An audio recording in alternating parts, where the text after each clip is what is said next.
Olá, amados estudantes, amados alunos, amadas alunas, estamos chegando com mais uma videoaula para vocês, hoje tratando de um assunto muito importante para você do sexto ano. Então, se liga com a gente que o nosso assunto de hoje é sobre variações linguísticas, levando para vocês importante assunto que trata sobre a comunicação, a linguagem do nosso país. Como é que essa linguagem é interpretada, como é que esta comunicação é vista no nosso país, desde a sua origem, desde quando os portugueses vieram para o nosso país e essa comunicação até os dias de hoje. Então, vamos conhecer um pouquinho sobre variações linguísticas para vocês, galerinha do sexto ano, que está aí nos acompanhando nesta videoaula de hoje, certo? Variações linguísticas são as diferenças ocorrentes da língua no nosso país, certo? Então, todas as diferenças nos significados, todas as diferenças das formas de falar, na forma de se comunicar existente no nosso país, nós dizemos que é variações linguísticas. Por isso que o nome já se diz variações, as variadas, as diversas formas de comunicação que existem no nosso país. E aí nós vamos estudar, será que a mesma forma que nós falamos aqui na nossa região é a mesma forma que se fala lá no Amazonas, na região norte? É a mesma forma que se fala lá no Rio Grande do Sul? Então é isso que nós vamos entender um pouquinho hoje no nosso estudo de hoje sobre variações linguísticas. Fique com a gente que você vai aprender um pouquinho mais, levando conhecimento para vocês aí no nosso canal. Então, as variações linguísticas, elas se apresentam de 4 estilos, de 4 formas. Nós vamos entender as 4 formas das variações linguísticas. A primeira, para você, é a variação linguística geográfica ou regional. O nome já está dizendo, geográfica porque ela varia, ela muda de acordo com cada região do nosso país. Seja lá uma palavra que se fala, um dialeto, uma fala, uma comunicação que se fala lá na região norte do país, será que é a mesma palavra, será que é a mesma forma de se falar aqui no Nordeste, é a mesma forma de se falar lá na região Sudeste, em São Paulo, Minas Gerais, ou lá no finalzinho do nosso mapa na região Sul? Com certeza não. Existem algumas diferenças. Uma dessas diferenças, para vocês entenderem melhor, é a palavra macaxeira, mandioca. Aqui nós comumente entendemos a raiz comestível, né, que nós compreendemos que chamamos ela de mandioca, de macaxeira. Algumas regiões lá em São Paulo, por exemplo, eles não conhecem mais com esse nome. Eles já conhecem como a aipim, né, que ela é o que faz o polvilho, que faz a farinha. Então, há essa diferença da palavra mandioca que nós conhecemos, outros estados, outras regiões do nosso país já conhecem aí como macaxeira, como mandioca e outros como aipim. Então, isso é uma variação geográfica. Por que geográfica, professor? Por que geográfica, Marcos? Porque varia de acordo com a geografia, o regionalismo, a região de cada país, certo? Então é importante que você saiba disso. Dentro dessa variação, entra aí o que eu já dei aí uma dicasinha para vocês, a questão do regionalismo. Cada estado do Brasil, cada região, eles têm um modo de falar muito típico de cada estado. Por exemplo, se você vai para a Bahia, o baiano, eles falam assim, um pouquinho arrastado, ó painho, o negócio, nós vamos comer um acarajé gostoso hoje, um pouco lento. Se você vai aqui, ó, nós moramos no sertão de Pernambuco. Se você já vai para o Recife tem um tal de um vice, não é, compadre? Então, veja, no mesmo estado, e já existe uma diferença da comunicação, já existe uma diferença no falar. Isso é importante. Isso são regionalismos que estão dentro da variação linguística geográfica. Estão entendendo? Então, regionalismo está dentro dessa variação que muda de acordo com cada região, de acordo com cada espaço geográfico do nosso país, tá certo? Se você vai, por exemplo, uma viagem, um passeio, agora não é tempo muito de viajar por conta da pandemia, claro. Mas se você vai a um passeio lá no Rio Grande do Sul, tchê, olha aí, né, no Rio Grande do Sul, você vai conhecer os guri, os pivete de lá, tomar um chimarrão, comer um churrasco, tchê.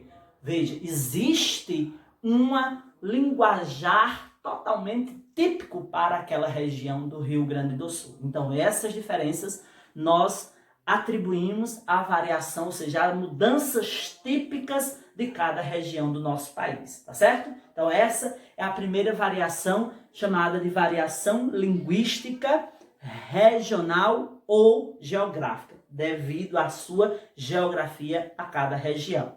Nossa segunda variação linguística é a variação histórica. O que é, professor, essa variação linguística histórica? Ela varia, foi modificada de acordo com a história, a evolução da língua. Quando, como vocês sabem, nós fomos colonizados por portugueses. Quando os colonizadores vieram de Portugal, eles trouxeram seus dialetos próprios para o nosso país.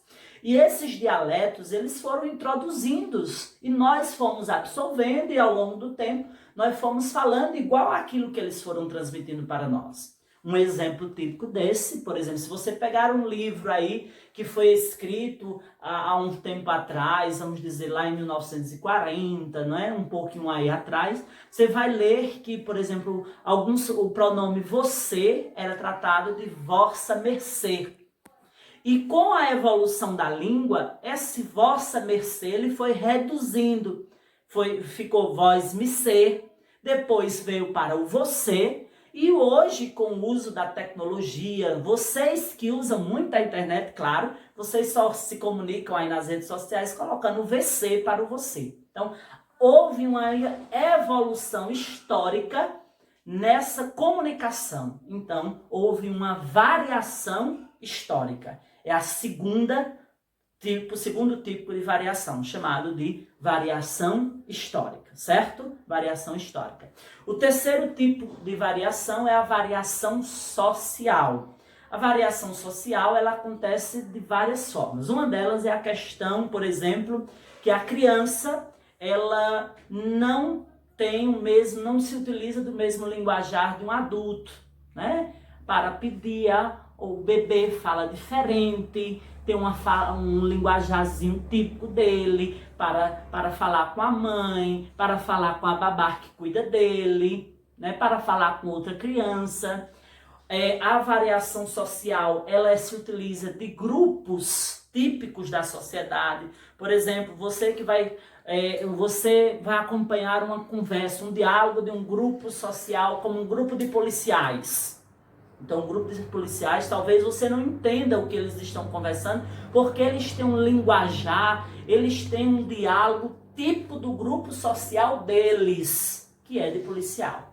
Você que mora aí nas regiões litorâneas, por exemplo, que tem muito, principalmente em praias que tem típicas para surfistas. Se você for conversar com um surfista ou ouvir um grupo de surfistas conversando, pouco você vai entender do que eles estão conversando. Mas por quê, professor? Porque os surfistas, eles têm gírias. O que são gírias? Gírias são dialetos, gírias são diálogos próprios de determinados grupos. E os surfistas, eles têm algumas gírias típicas do seu grupo, né, de convívio. Assim acontece com nós, grupo de professores, né? Se nós formos falar, por exemplo, em caderneta, em livro de ponto, em preencher relatórios, isso é típico de grupos de professores, né? Então, isso é uma variação social. Por quê? Porque ela é determinada de um grupo social.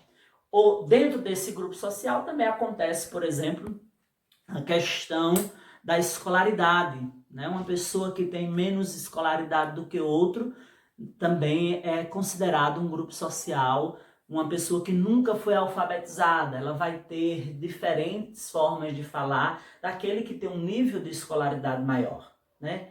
Você se depara com uma pessoa aí que já tem um ensino superior, você que está fazendo o 6º ano, você que está fazendo o ensino médio, tem que ter um nível de conhecimento e um nível de falar, uma forma de falar melhor do que aqueles que nunca foram para uma escola, tá certo? Então isso se enquadra aí dentro da variação social. Nossa quarta e último nível, quarta e última variação é a variação situacional. O que é essa variação situacional e quando ela acontece? Variação situacional acontece na situação em que você está vivendo ou a situação que está cobrando de você isso. Digamos que você vai estar à procura de um emprego.